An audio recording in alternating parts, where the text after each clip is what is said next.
മഹാവിഷ്ണുവിന്റെ ചിത്രങ്ങൾ നിങ്ങൾ കണ്ടിട്ടുണ്ടാവില്ലേ?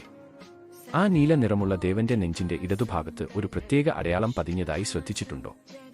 അത് ഒരു സാധാരണ അടയാളമല്ല, അതിനു പിന്നിൽ ഒരു വലിയ കഥയുണ്ട്. ആ അടയാളമാണ് ശ്രീവത്സം. ശ്രീവത്സം എന്നാൽ ശ്രീയുടെ പ്രിയപ്പെട്ടത് അല്ലെങ്കിൽ ശ്രീയുടെ വാസസ്ഥലം എന്നെല്ലാമാണ് അർത്ഥമാക്കുന്നത്. ഇവിടെ ശ്രീ എന്ന പദം ലക്ഷ്മീദേവിയാണ് സൂചിപ്പിക്കുന്നത്. ഈ പേരുപോലെ തന്നെ ഈ അടയാളം മഹാവിഷ്ണുവിന്റെയും ലക്ഷ്മീദേവിയുടെയും അനശ്വരമായ പ്രണയത്തെയും ബന്ധത്തെയും സൂചിപ്പിക്കുന്നു. പുരാണങ്ങൾ അനുസരിച്ച് ശ്രീവത്സം ഒരു വെളുത്ത ത്രികോണാകൃതിയിലുള്ള ചുരുളോ അല്ലെങ്കിൽ ഒരു കാൽപ്പാടിന്റെ രൂപത്തിലുള്ള അടയാളമോ ആകാം. ചിലപ്പോൾ ഇത് കൗസ്തുഭമണിയോടൊപ്പം ചിത്രീകരിക്കാറുണ്ട്. ശ്രീവത്സം എന്ന അടയാളം എങ്ങനെ വിഷ്ണുവിന്റെ നെഞ്ചിൽ വന്നു എന്നതിന്റെ കഥ പുരാണങ്ങളിൽ വിവരിക്കുന്നുണ്ട്. ത്രിമൂർത്തികളായ ബ്രഹ്മാവ്, ശിവൻ, വിഷ്ണു എന്നിവരിൽ ആരാണ് ഏറ്റവും ശ്രേഷ്ഠൻ എന്ന് മഹർഷിമാർക്ക് ഒരു സംശയം തോന്നി. ഇത് കണ്ടെത്താനായി അവർ ഭൃഗു മഹർഷിയെ ചുമതലപ്പെടുത്തി. ഭൃഗുമുനി ആദ്യം ബ്രഹ്മാവിനെയും ശിവനെയും സന്ദർശിച്ചെങ്കിലും അവർ മഹർഷിയെ വേണ്ടത്ര ആദരിച്ചില്ല. തുടർന്ന് മഹർഷി വൈകുണ്ഠത്തിലെത്തി. അവിടെ മഹാവിഷ്ണു യോഗനിദ്രയിലായിരുന്നു. മഹർഷിയെ കണ്ടിട്ടും വിഷ്ണു എഴുന്നേൽക്കാത്തതിൽ കോപിച്ച് ഭൃഗുമഹർഷി ധൈര്യപൂർവ്വം വിഷ്ണുവിന്റെ നെഞ്ചിന്റെ ഇടതുഭാഗത്ത് ചവിട്ടി. എന്നാൽ അവിടെ ഒരു അത്ഭുതം സംഭവിച്ചു. കോപിക്കുന്നതിനു പകരം മഹാവിഷ്ണു കണ്ണു തുറന്ന് ശാന്തനായി ചോദിച്ചു, അങ്ങയുടെ പാദങ്ങൾക്ക് വേദനയുണ്ടായോ മഹർഷേ?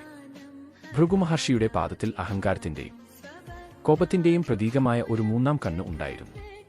മഹർഷി വിഷ്ണുവിന്റെ നെഞ്ചിൽ ചവിട്ടിയപ്പോൾ കോപിക്കാതെ അദ്ദേഹം കുനിഞ്ഞ് മഹർഷിയുടെ പാദം തടവി അതിലൂടെ പാദത്തിലെ മൂന്നാം കണ്ണ് നശിപ്പിച്ചു. ഇത് മഹർഷിയുടെ അഹങ്കാരം ഇല്ലാതാക്കാനും അദ്ദേഹത്തെ വിനയാൻവിതനാക്കാനും വേണ്ടിയുള്ള ഭഗവാന്റെ ഒരു തന്ത്രമായിരുന്നു. മഹർഷിയുടെ ഈ കാൽപ്പാട് വിഷ്ണുവിന്റെ നെഞ്ചിന്റെ ഇടതുഭാഗത്ത് ഒരു അടയാളമായി എന്നേക്കുമായി പതിഞ്ഞു. അതാണ് ശ്രീവത്സം.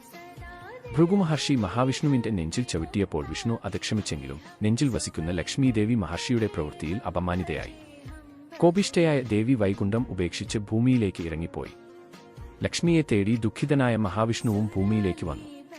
അങ്ങനെയാണ് അദ്ദേഹം ശ്രീനിവാസൻ എന്ന രൂപത്തിൽ തിരുപ്പതി മലകളിൽ എത്തുന്നത്. ശ്രീവത്സം കേവലം ഒരു അടയാളമല്ല, മറിച്ച് ആഴത്തിലുള്ള ആത്മീയ പ്രാധാന്യമുള്ള ഒരു പ്രതീകമാണ്. ഒരു മഹർഷി തന്നെ അപമാനിച്ചിട്ടും വിഷ്ണു ആ സംഭവം ഒരു അടയാളമായി ശരീരത്തിൽ കൊണ്ടുനടന്ന് തന്റെ അനന്തമായ ക്ഷമയുടെയും വിനയത്തിന്റെയും മഹത്വം തെളിയിച്ചു. മഹാവിഷ്ണുവിന്റെ നെഞ്ചിൽ ലക്ഷ്മീദേവിയുടെ നിത്യസാന്നിധ്യത്തെ സൂചിപ്പിക്കുന്നതിനാൽ ശ്രീവത്സം ഐശ്വര്യത്തിന്റെയും സമൃദ്ധിയുടെയും പ്രതീകമായും കണക്കാക്കപ്പെടുന്നു. വിഷ്ണു സഹസ്രനാമത്തിൽ ശ്രീവത്സവക്ഷാർ എന്ന നാമത്തിലൂടെ ഈ അടയാളത്തിന്റെ മഹത്വം വാഴ്ത്തപ്പെടുന്നു. കൂടാതെ വൈകുണ്ഠത്തിൽ മഹാവിഷ്ണുവിനെ തിരിച്ചറിയാൻ ഉപയോഗിക്കുന്ന ഏകചിഹ്നമാണിത്. ഭാവിയിൽ സംഭവിക്കാൻ പോകുന്ന കൽക്കി അവതാരത്തിനും ഈ അടയാളം ഉണ്ടാകുമെന്ന് പുരാണങ്ങൾ പറയുന്നു.